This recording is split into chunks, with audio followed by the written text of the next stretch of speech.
Hello everyone, good morning.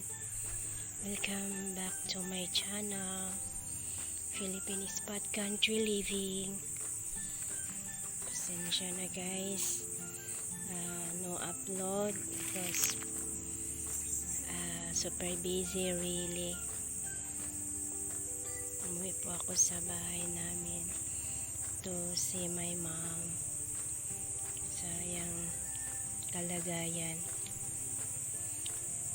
Thank you so much guys sa prayers ninyo. Finally mama she overcome her diabetes. Sa iyang tiil, nalala to iyang tiil.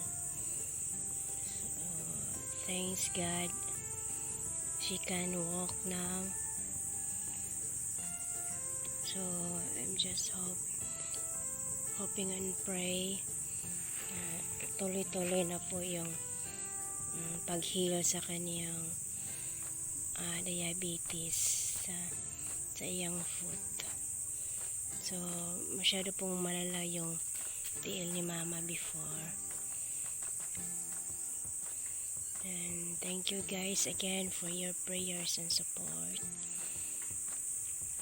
I just spent there to mama's house only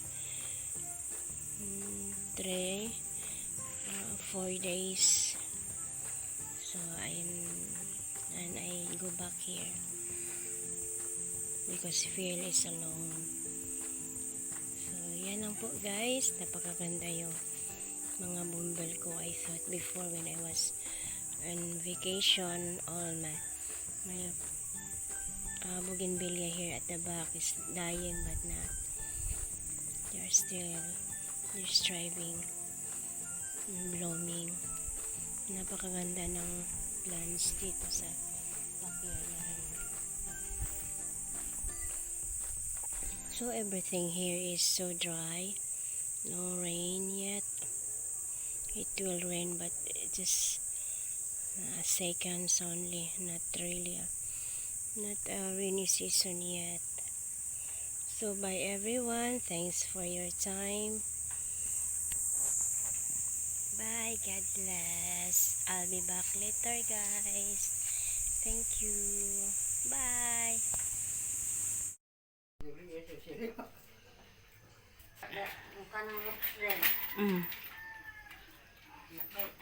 Mga gulay.